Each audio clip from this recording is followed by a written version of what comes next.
Everyone dreams of living an uncommon life, and the best asset you have to achieve your dreams is you.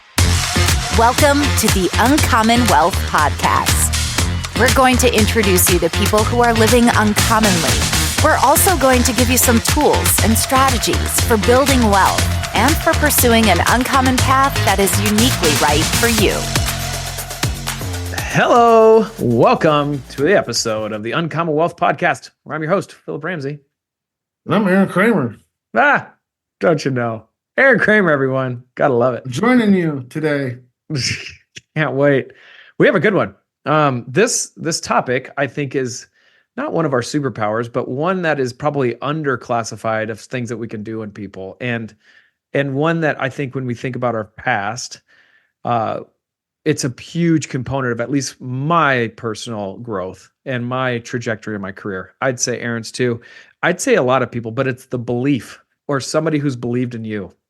And I think that we not only believe in our clients, but we also then show numbers in order for that belief to come true. So it's not just emotional. It's like, no, here would be how it would work out, taking the emotion out of it. Again, we're financial advisors who kind of get passionate about having people pursue what they're passionate about.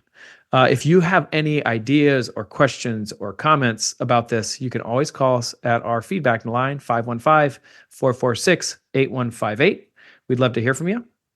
But today we're going to go Ted Lasso style. Belief. Yeah. Who has believed in you. So let's talk about that Ted Lasso. Quickly.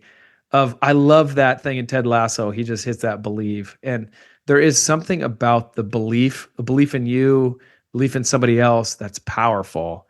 And like thinking about my past, there's been a couple people that have done that to me specifically. And now just thinking about us as a company, who is believing in us now, it's encouraging to me. So tell me about your life and your belief and who's believed in you in the past. Let's go. What's your thoughts? Oh, man. I know. I like this because, like, anybody that's actually done anything, knows it's one thing to have somebody that's like been close to you or like not like close to you, like they're newer or they're on the outside and they're like, oh, I believe in you. Like you can do this. And you're like, yeah, but you only know like 1/4% of the story. You haven't, because they're not in your inner circle. Right? Yeah, right. But to find people that are in your inner circle and find you when you fall down and you're building something and they still like, no, you got this, get back up, keep going. And they know all the dirt, they know all your flaws, and they still believe in you. That's like what I think you're talking about when we're talking about like being truly behind you, because that's the when it really means something, I think. Yeah. So not only, believing in somebody is very superficial, I would think. It just quick, like, oh yeah, I believe in you. But the uncommon belief is when like, no. I know you're down and out, but I still believe in you. And like, I believe in like almost like mentorship. And we've always said this is like a mentor is somebody who believes something greater is in you and is willing to prove it to you. Like believes the best in you and believes that there's potential in you and is willing to prove it to you. That's a little bit of kind of like this belief of who has believed in you, even when you were like, I don't know if I believe in myself. And I would say when I told this, hey, Aaron, we're going to have a podcast on this exact topic, 4 hours ago? And you were like, okay, I got to think about this. And I've had some time to reflect on this. Poor Aaron hasn't. And so it's almost like a simple step because you all know I like to throw things at him. And graciously, he is accepting. So I'll go through first. But when I was thinking about this for myself, I was thinking, and I told Aaron that we couldn't use family and like wives because if they don't believe in us, you would have known and we wouldn't have gotten to our point where we're at today. But family, and maybe I take that for granted, but my parents have been like such a huge supporter. And so that's like family is kind of like, yeah, they kind of have to.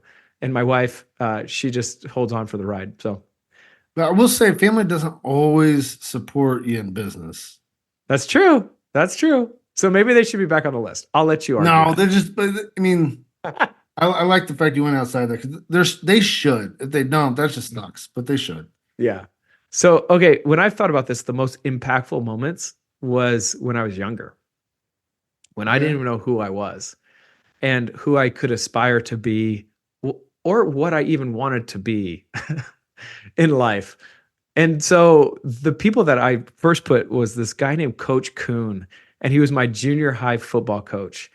And he was awesome. And he believed the heck out of me, even to the point where he'd let me call audibles like whenever I wanted to, which I was in 7th grade. No one should be. I should not. I shouldn't say nobody. Philip shouldn't have not have been calling audibles. And I ended up calling an audible on the 5-yard line. We were on our own 5-yard line, punch it in, 5 yards left, touchdown. Had a high diddle fullback up the middle play called. And I called the audible to a slant route. This guy was wide open. Threw it behind him, interception. Luckily, it wasn't a pick six because that would have been harsh. But I remember going back to the sideline, standing next to Coach Kuhn, and this is what he said. Well, did you learn something? I'm like, yep. He's like, all right, well worth it. Let's get out there and get it again. And that was something when I was like, oof, like I was pretty frustrated about my own self. And luckily he knew that. But just that little bit of like, did you learn something was instrumental in my, I think, growth of, like I believe that he knew that I was beating myself up more than he was going to beat me up with. So did you learn from something? And let's move forward. Like that to me was awesome. And I would say, I think he believed in me from then on out. Like I never did that again.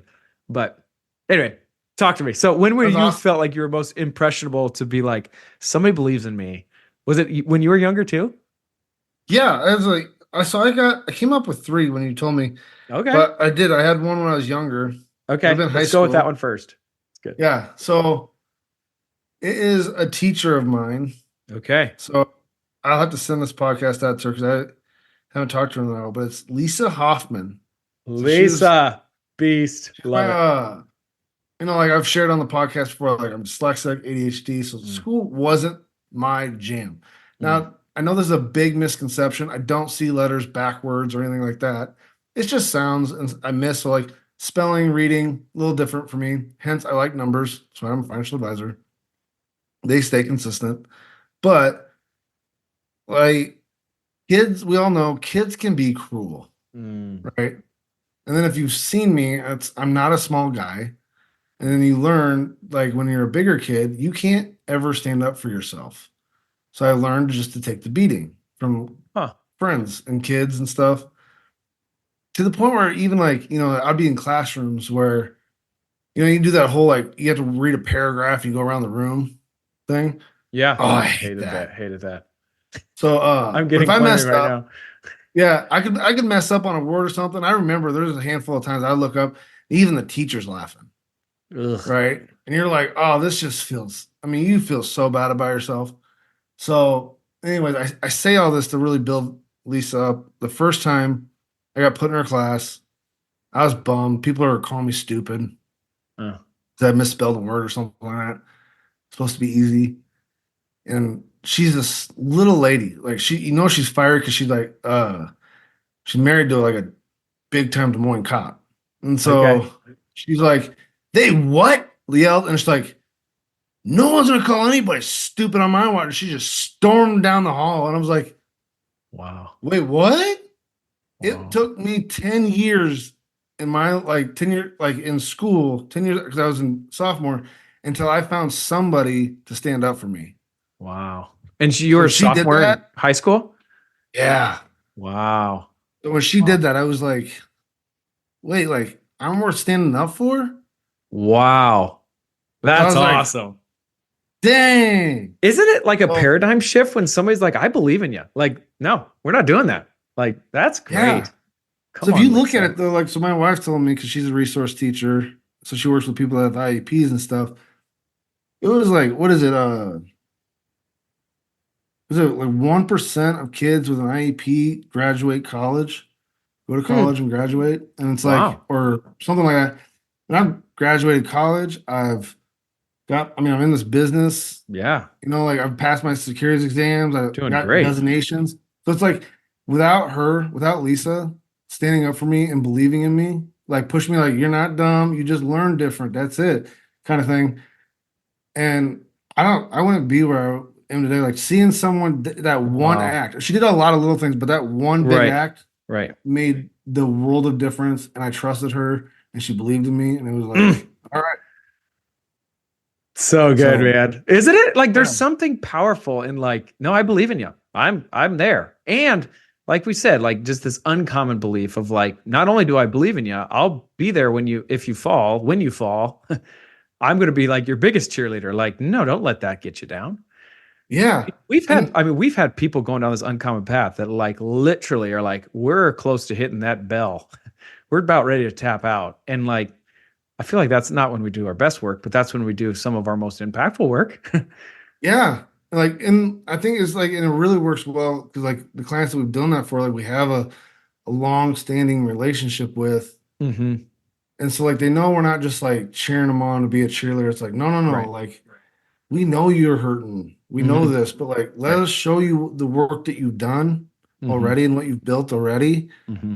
And let us like show you that you're unique and you can keep like just breathe, you know. That's right. That's right. It's you know, like I know you say this all the time, so this is kind of your statement. Like you like to say, you know, everyone has a plan until you get punched in the face. You know, the That's good Mike old Tyson statement. says that. Mike Tyson. I know, but you tell Mike Tyson's statement. I And love it. so it's true. And I Sure. don't know, this is a bad analogy in the sense of like being punched. If you haven't been punched in the face, like it doesn't, but like if you have, there is a no amount of like, hey man, it doesn't hurt. It like just Yeah. fight through it kind of Yeah. thing. Yeah, that's a Like good point. you kind of want to just be like, shut up. Yeah, Like it I'm hurts. hurting. My You know? my eyes are watering. I keep nodding Yeah. my house, nodding my head yes, and just thinking I want to quit.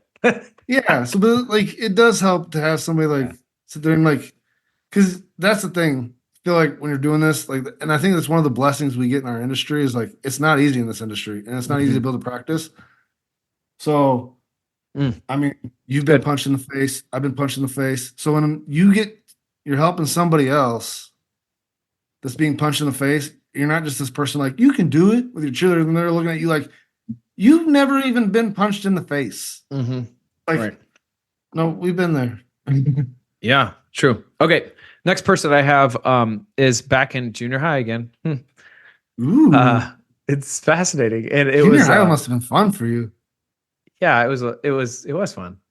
I had a choir director. Her name was Stephanie Rumpel, Mrs. Rumpel.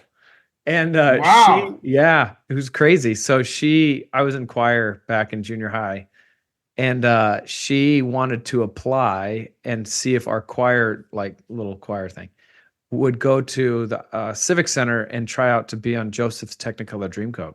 Ready for that? So we had to practice, and our parents had to sign something that says we can do it. So we go to the Civic Center because there was a traveling Technicolor Dreamcoat, the Broadway musical. Like, they travel from state to state, whatever. And then they have like local choir kids try out, and then they can be in the play. And so this is the same one that Donny Osmond would travel all around. He wasn't our Joseph, but anyway, so we go and we kind of try out for this choir thing. And I just remember her, like, she was like, no, like, you guys have potential. And it was more of a team thing. And so we practice, Aaron, we practice so much. And we get to the audition and we sang, and I'll never forget it, man. Mrs. Rumpel comes up to us, and we thought, I mean, we did as good as we could have. I don't know. And she was like, okay, change the plans. And we're like, okay, what? And she goes, I'm going to need you to sing that with a country accent. And we're like, and then we're up like in the middle of Civic Center. So like it's a pretty big stadium or auditorium.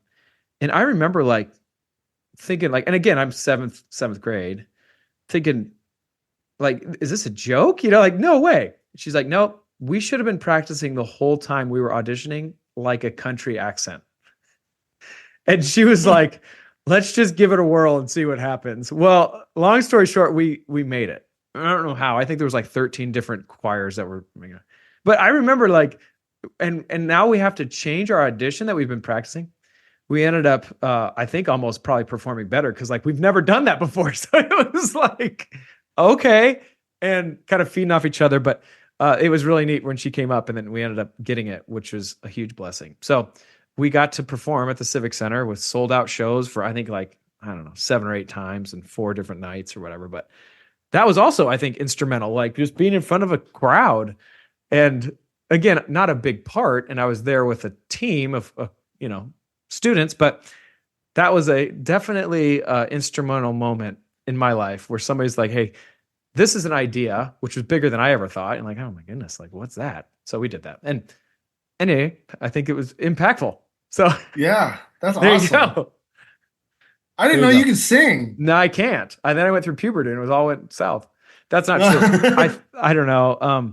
My parents or my dad got transferred to Sioux City and they didn't really have a lot of music things. So I just never sang again after I transferred. Okay. Yeah. That's the story of That's that. awesome. That's a good story. Fun story. But I was Choir. fun just thinking through that. That was a neat one. Yeah. That's awesome. You had an experience in that because it also shows you, like, explaining how different we are in some, like, we're very similar in a lot of ways. And then one areas, if I told you my choir experience, you'd been like, whoa. Yeah, way different. That's a whole different world. Okay, let's Yeah. go to when's your second, what age were you when you got your second like person that believed in you? Oh, I think it would have been 25 or 26. Okay. All right, so I'll go with mine and then I'll jump back into yours. So the next person I wanted to talk about is Rick Hansen. So he is an individual that hired me to be an assistant manager at a skating rink. Whoop, whoop. And Whoa. I think I was a junior in high school.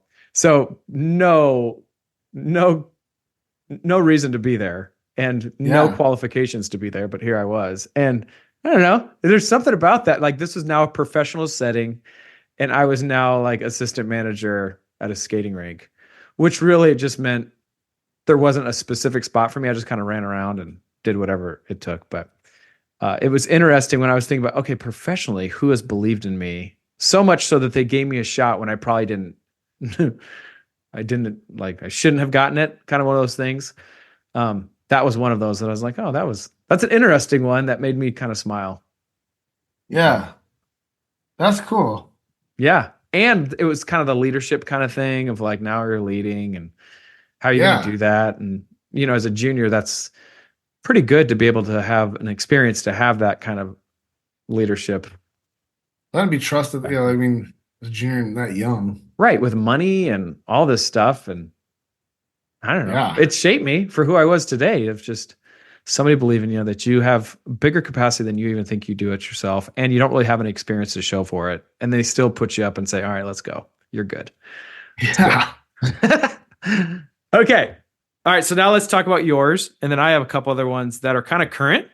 And I'm sure I can probably speak to many people that have poured into my life and believed in me up to this point, but give me your second one. Yeah. I was going to say, I have so many people I could probably list out. I'm just you gave me 4 hours to think about it. Yeah. We can't talk about forever. So if you're not mentioned, it's not because you didn't do something great. That's right. Mine would be, so it's funny. I think this guy, I don't think that I actually realized what he's done until like probably the past couple of years. More in the sense of like, you don't know. I learned this reading a book. You can't spot intelligence until you have a certain level of intelligence on a subject matter, I think that's valid. Like, for example, let's say I go into a automotive place. Yeah. And the automotive says you need a new engine because of this, that, and the other. And I'm going to be like, okay, I guess I need a new engine. Yep. Versus Exactly. somebody who knows walks in, you're going to need an engine. Like, why? And then then you have an expert. Is that, am I barking up the right That's tree? 100% right. Like, Okay. yeah. Because if we go with that example, it's like, a basic like mechanic will be able to follow and see the beauty of a NASCAR mechanic, right? Where like you and I, a NASCAR mechanic starts talking genius, you're like, cool. I don't know. Goes That fast. combustion did what? Yeah.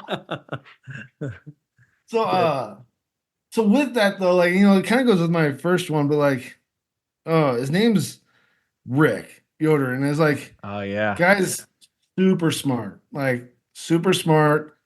And he knew me from the very beginning of my career. And he always took a liking to me and helped me. And I was always very open with him about everything. Mm-hmm. He's one of those guys you could just confide in. And so I did. And he never once swayed from telling me, like, Aaron, you need to get out of the business. This isn't for you. You're not smart enough or nothing. He's like, no, man. But in the end, knowing him and once you get to know him, like he's a very honest guy. Like, will tell you exactly what he thinks. Yeah. So, and he always believed in me and really helped me understand. I think he was one of the biggest people that played a part in showing that, like, Aaron, you're not dumb, kind of thing. Right. But like sticking there and like, no, like, oh yeah, I can do this. And so it always takes my phone call, questions I have or whatever. Yeah. So valid. he really, like, someone of that caliber of intelligence to like sit there and have your back and tell you, like, because there's other people in this industry that kind of, not They'll like sabotage you. Yeah, sabotage you. And you're just like, Yeah. Oh, so, and he's never asked for anything back. So Yeah, that's valid. That's a good one. it was a big one for me. He's a big shout out. Like, he's played a big part. And it's funny because if you ever meet him, if you know him, he's a meathead, and then he doesn't fit the typical mold of your financial advisor. So he's uncommon. That's probably why we gravitated towards him. Okay, that's a good one. All right, so here's the next one for me. And this is a current one because this is truly one of the reasons why I like finances. There's not many times I'm like, I love money. I don't love money. I love people and I love what they want to do with their money. I shouldn't say I love what they want to do with their life, and money is a tool for them to get there. But I would say that our clients believe in us deeply. Oh, yeah. Or else they wouldn't have gotten their money to us. And the thing I love about that is there's a transaction of trust that happens. Like, we've had many times where the people have signed more money than they have ever written in a check and handed over to us. Like, if there's not a level of trust and belief in that right there, I don't know what is. Like, there is something very, very deep that happens with trust, but also, like, I believe in where you're going. I believe in who you are. And that's something I don't take for granted. So that's a big one, man. I didn't know that could be I didn't either, but I was thinking of that. That's a good one to think of. I just didn't know that was that's a really big one. Yeah, like that plays a big part. Like, it does. Like, and not that it's like so individuals, stressful. but yeah, it's a big deal. Like, I always tell people, like, when we get on this conversation with clients and money, at least I'm speaking for myself, at least. I mean, I think us financial advisors probably die pretty early because of that responsibility that they trust us with. It's a big responsibility, and it's a hard-earned money than they are. Like, I remember one of my clients writing a check, and I didn't get to be there when they did. They gave it to the front office, and client was sweating. Mm-hmm. They were so nervous, and you're just like, oh my gosh! It's like the last thing you ever want to do is disappoint a client. That's right.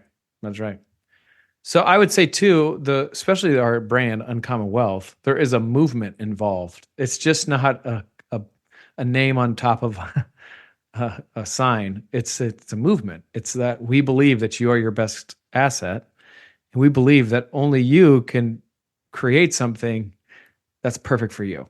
And so, what does that look like? Well, there's a lot of things that goes, but it's not just a name. This is a movement that people adopt into, and every time they write us a check that says they're buying into that movement. So that's a huge responsibility too, like you just said. So, okay. Yeah. What was your third one? And I'll tell you my couple other ones quick. Okay. So my third one is kind of the same down line. It happened a couple of years later after I found Rick. I found another guy who's financial advisor. He's out in Cedar Rapids. His name is Craig. And another guy, like, just super smart, but like just loves people, and met him, and kind of like I met you like but it was through NAFA. Again, was just that guy that always was willing to take your phone call. And at the time, before I met you, he was the only one that, like, through the planning side, that really understood what I was doing with, like, the psychology of money and counseling. Yeah. Even though he didn't really get it, he supported me and helped me talk through things, and got it. Like, he just got it, and he truthfully told me about his path and how it took longer, and he was the one I was telling you about how, because when we get in this industry, they say, oh, you're going to be making all this money in the first 5 years. Yeah. Oh yeah. Yeah. And so like, I know I've told you this story, but he's the one that I was talking to. And that's something like this 5 year BS that people tell you in this industry.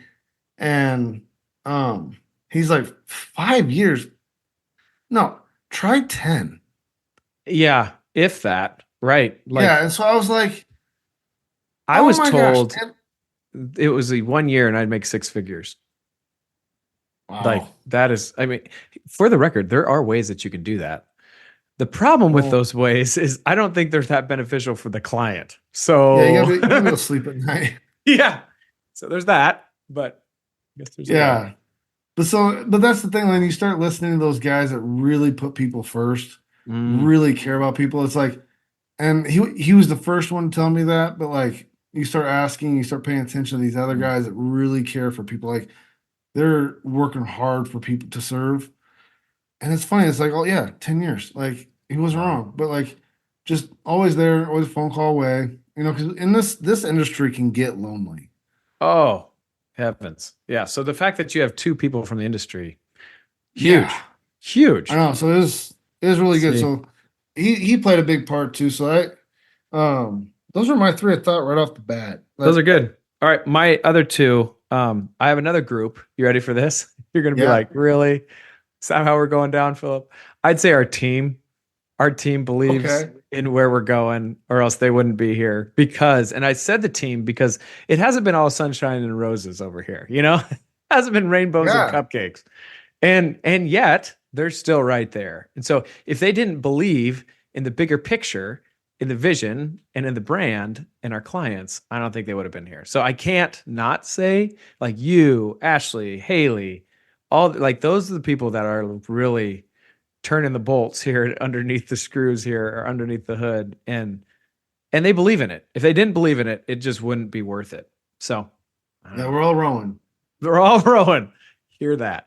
And then last person I would say is my best friend, Eric Baker. Every Monday, man, he's like, how can I pray for you? And if he doesn't believe in the future, I don't know. That's just like one of the, like every Monday, I kid you not, this morning, it's Monday. He's like, how can I pray for you this week? And so I just feel like there's been a lot of prayer warriors for myself, but he has been the most consistent. And for that inspires me to be better than what I was, because they believe in something even sometimes I can't even see. And so that's the real reason why we wanted to get on the podcast today, is just if you don't have anybody that believes in you, reach out to us. Again, the podcast phone number, no one's going to answer it. You'd either leave a message or you text it, 515-446-8158. But like you said, you already mentioned it, it's lonely. And sometimes when you're uncommon, it's even lonelier because people just don't get it. And so that's what we Yeah. like to be at Uncommon Wealth Partners. We like to, one, believe in you because we've seen something, and we also have put numbers behind it to put a plan together in order to show you like this could work. So if But you're with that, in like a you rut, said, like what? if finding that person that believes in you, if it's like like us, like I want to go back to that meeting real quick, like being truthful about it, like when someone tells you like maybe this isn't for you, Mm, they know everything. right. Like I've had my mentors, they have opened up and like, no, Aaron, don't go down that road. Mm, Like, and I thought it was really cool. mhm, But looking back, it's like, man, you were right. So like, but mm. finding that mentor that can push you on through that uncommon, like you were saying, because they know you, that's when you truly know they believe in you. So That's right. say And that in the sense like we will believe in you, but if we see you wrong, that's a we'll good point. Right. tell you to. And I think the reason why I want to make sure that we have a community, not only for Uncommon Wealth, but for myself, is because like at some point you need help. Like you've driven off the road and you're in a ditch. And the more people that know you that have been in your corner, the more people that can help you pull your car out of the ditch. Horrible analogy, but you get it. So I Yeah. think there's some truth to that.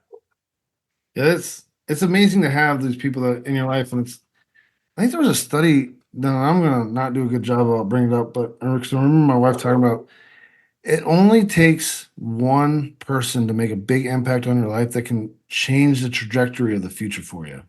one. And that's like been the story of my life.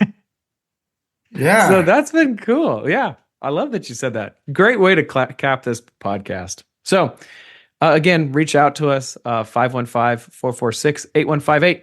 Thank you for listening. You've been listening to the Uncommon Wealth Podcast. I've been your host, Philip Ramsey. Now I'm Aaron Kramer. Until next time, believe, baby. Believe. That's all for this episode, brought to you by Uncommon Wealth Partners. Be sure to visit uncommonwealth.com to learn more about our services. Don't miss an episode as we introduce you to inspiring people who are actively pursuing an uncommon life.